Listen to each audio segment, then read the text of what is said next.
Shri CR Radhakrishnan ഒരു ചോദ്യം ഉന്നയിച്ചു. ദേവസ്വം കമ്മീഷണർ എവിടെ ഈ തീർത്ഥാടന കാലത്ത് എന്ന്.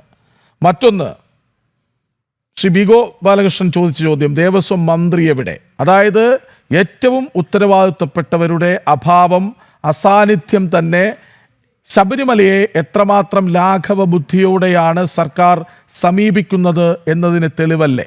തീർച്ചയായിട്ടും. ആദ്യം ശ്രീ ഗോപാലകൃഷ്ണൻ ചോദിച്ച ചോദ്യത്തിന് ഞാൻ ഉത്തരം പറയാം.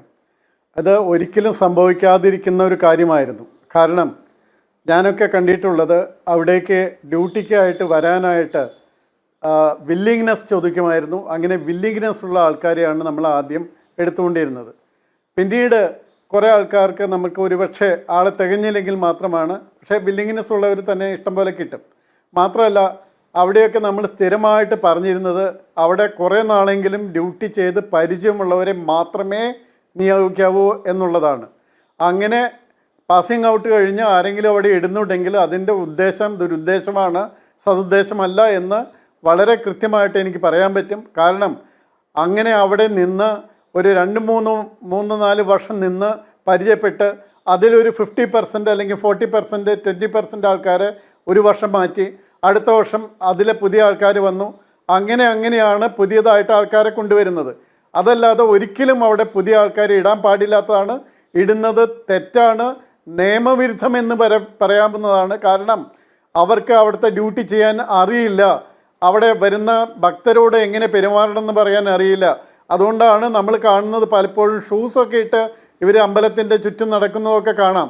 കാരണം അവിടെ വരുന്ന പലരും അവരുടെ ഒരു ഫ്രാക്ഷൻ പോലീസിലുള്ളത് അതൊരു വളരെ തെറ്റായ ഫ്രാക്ഷനാണ്.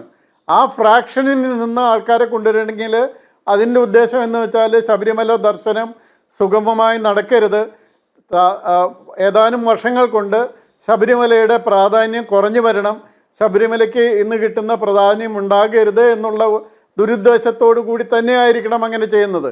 പക്ഷേ അത് DGPയും മറ്റുള്ളവരൊക്കെ നിശ്ചയിക്കേണ്ടതാണ്. ഞങ്ങൾ ഇങ്ങനെയുള്ളവരെ അവിടെ എടുക്കില്ല എന്നുള്ളത്. എനിക്കറിയില്ല അദ്ദേഹം പറഞ്ഞത് എത്രമാത്രം ശരിയാണോ തെറ്റാണോ എന്ന് എനിക്കറിയില്ല. കാരണം അവിടെ പോസ്റ്റ് ചെയ്തിരിക്കുന്നവരുടെ സ്ഥിതി എനിക്കറിയില്ല. പക്ഷെ അദ്ദേഹം പറഞ്ഞതനുസരിച്ച് എനിക്ക് പറയാനുള്ളത് ഒരു കാരണവശാലും അത് ചെയ്യാൻ പാടില്ല എന്നുള്ളതാണ്. മറ്റൊരു കാര്യം, ശ്രീ CR രാധാകൃഷ്ണൻ അദ്ദേഹം പറഞ്ഞതുപോലെ തന്നെ ഇതിനൊക്കെ ഷെഡ്യൂളുകളുണ്ടെന്നേ. ഓരോ മാസത്തിലും എന്തെല്ലാം ചെയ്യണമെന്ന് കൃത്യമായിട്ട് ഷെഡ്യൂളുകൾ അവിടെ കിടക്കുന്ന സമയത്ത് അത് ഫോളോ അപ്പ് ചെയ്ത് നടപ്പാക്കി എന്ന് ഉറപ്പാക്കേണ്ട ഉദ്ദേശം അദ്ദേഹം പറഞ്ഞതുപോലെ തന്നെ ഇതിൻ്റെ ദേവസ്വം കമ്മീഷണറാണ് അവിടുത്തെ ചീഫ് എക്സിക്യൂട്ടീവ് ഓഫീസർ. അപ്പോൾ ദേവസ്വം ബോർഡ് ഉണ്ടെങ്കിലും പറയുന്നത് ആരോടാണ്? ദേവസ്വം കമ്മീഷണറോടാണ്.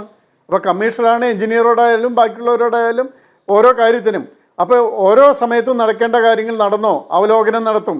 അതിലെന്തെങ്കിലും ബാക്കിയുണ്ടോ? ഇല്ല. അതിൽ എത്ര കാര്യങ്ങൾ നടന്നു കഴിഞ്ഞു? അങ്ങനെ ഓരോ അവലോകനം നടത്തി പിന്നീട് ഇത് തുടങ്ങുന്നതിൻ്റെ ഏകദേശം ഒരു മാസം മുന്നേ തന്നെ മന്ത്രിയുടെ നേതൃത്വത്തിൽ ഒരു അവലോകനം ഉണ്ടാകും. പലപ്പോഴും ചീഫ് മിനിസ്റ്ററുടെ നേതൃത്വത്തിൽ തന്നെ അവലോകനം ഉണ്ടാകും.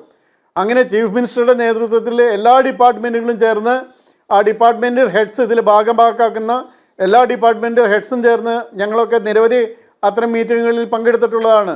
അത് കഴിഞ്ഞതിന് ശേഷം ഇത് തുടങ്ങുന്നതിൻ്റെ തൊട്ട് ദിവസം മുമ്പ് 1-ാം തീയതി, ഇത് വൃക്ഷം 1-ാം തീയതിക്ക് മുമ്പായിട്ട് തലേ ദിവസവും ഇങ്ങനെയൊരു മീറ്റിംഗ് ഉണ്ടാകും.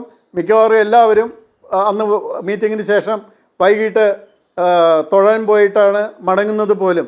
അപ്പോൾ ഇങ്ങനെയുള്ള സ്ഥിരമായിട്ടുള്ള മീറ്റിങ്ങുകൾ ഓരോ കാര്യങ്ങളും അതാത് സമയത്ത് നടന്നോ എന്ന് എൻഷുർ ചെയ്യേണ്ട കാര്യം അതിൻ്റെ ഉത്തരവാദിത്വമൊക്കെയാണ് പ്രധാനമായിട്ടും മന്ത്രിക്കും മുഖ്യമന്ത്രിക്കും ഒക്കെ ഉള്ളത്. അപ്പോൾ അവരാണിത് അവർക്ക് കൊടുക്കേണ്ട അല്ലാതെ അവിടെ ശ്രീകോവിലിൻ്റെ മുന്നിൽ പോയിട്ട് മറ്റുള്ളവരുടെ ദർശനം തടയുന്ന പോലെ നിവർന്ന് നിൽക്കലല്ല മന്ത്രിയുടെ ചുമതല. മന്ത്രിയുടെ ചുമതല ഇതൊക്കെയാണ്. എൻ്റെ ദേവസ്വം ബോർഡ് കമ്മീഷണർ അതാത് മാസം ചെയ്യേണ്ട കാര്യങ്ങൾ ചെയ്തില്ലെങ്കിൽ അയാൾക്ക് കഴിവില്ലാത്തതുകൊണ്ടാണോ? ആണെങ്കിൽ ഞാൻ അവിടെ പുതിയൊരു ദേവസ്വം കമ്മീഷണറെ വെക്കണ്ടേ? അങ്ങനെ ദേവസ്വം കമ്മീഷണറെ വെക്കണ്ടേ? അങ്ങനെ കൊടുക്കേണ്ടതാണ്. കാരണം കഴിവില്ലാത്ത ദേവസ്വം കമ്മീഷണറാണെങ്കിൽ തീർച്ചയായിട്ടും ഇപ്പോൾ തന്നെ അവിടെ നിൽക്കുന്ന പല പോലീസ് ഉദ്യോഗസ്ഥരെയും കാണാം. അവിടെ അമ്പലത്തിൻ്റെ മുകൾ ഭാഗത്ത് നമ്മൾ ഒരിക്കലും ഷർട്ട് ഇൻസർട്ട് ചെയ്യാറില്ല, തൊപ്പി വയ്ക്കാറില്ല. ഇതൊക്കെ കാലാകാലങ്ങളായിട്ട് നടന്നു വരുന്ന ഒരു കസ്റ്റമറി കാര്യമാണ്. കാരണം പോലീസും അവിടെ അയ്യപ്പനാണ്, സ്വാമിയാണ്. അപ്പോൾ അതുകൊണ്ട് അതൊക്കെ തെറ്റിച്ചാണ് പലരും അവിടെ നിൽക്കുന്നത്. ഇപ്പോൾ ഈ ഇതിൽ എവിടെയാണെന്ന് എനിക്ക് മനസ്സിലായില്ല. അവിടെ നിൽക്കുകയാണെങ്കിൽ ആ നിൽക്കുന്നത് തെറ്റാണ്. അതൊരു ലോ ആൻഡ് ഓർഡർ കൺട്രോൾ ചെയ്യുന്ന വിധത്തിൽ നിൽക്കുന്ന ആ രീതിയിലാണ് നിൽക്കുന്നത്. അത് അങ്ങനെയല്ല അവിടെ വേണ്ടത്. അവിടെ തീർച്ചയായിട്ടും വേണ്ടത് എങ്ങനെയാണെന്ന് വെച്ചാൽ അവിടെ ഷർട്ട് പുറത്തിട്ട് പാൻസിൻ്റെ ബെൽറ്റിൻ്റെ പുറത്ത് കൂടെ ഷർട്ട് ഇട്ട് തൊപ്പിയില്ലാതെ ആ രീതിയിൽ അവിടുത്തെ ഒരു ഭാഗഭാക്കായിട്ടാണ് ഇത്ര ആൾ നിൽക്കാറ്. ഇത്രയും വർഷങ്ങളായിട്ട് അങ്ങനെയാണ് ചെയ്തു വരുന്നത്. അതിൽ നിന്ന് എന്തിനാണ് വ്യത്യസ്തത വരുത്തുന്നത്? അപ്പോൾ ഇതിൻ്റെയൊക്കെ ഉദ്ദേശം എന്തായിരിക്കണം എന്ന് വെച്ചാൽ ശബരിമലയുടെ പ്രാധാന്യം ഇല്ലാതാക്കുക, അവിടെ പരമാവധി ബുദ്ധിമുട്ടുകൾ ഉണ്ടാക്കുക. നേരത്തെ പറഞ്ഞതുപോലെ ഇനി അയ്യപ്പന്മാർ വീട്ടിലിരുന്ന് പ്രാർത്ഥിക്കും, അതുകൊണ്ട് ഇവിടേക്ക് വരാതിരിക്കും. അതിൻ്റെ ഏറ്റവും വലിയ വ്യത്യാസം ഉണ്ടാകാൻ പോകുന്നത് കേരളത്തിലല്ല, തമിഴ്നാട്ടിലും ആന്ധ്രയിലുമൊക്കെയാണ്. അവിടെ നടക്കുന്ന മതം മാറ്റങ്ങൾക്ക് വലിയൊരു പരിധിവരെ തടസ്സം ഉള്ളത് ശബരിമലയാണ്. ആ മതം മാറ്റങ്ങൾക്ക് പ്രവർത്തകർക്ക് വളരെയധികം സൗകര്യമുണ്ടാക്കുന്ന ഒന്നാണ് ശബരിമലയിൽ അവർക്ക് വരാൻ പറ്റില്ല എന്ന് പറഞ്ഞാൽ.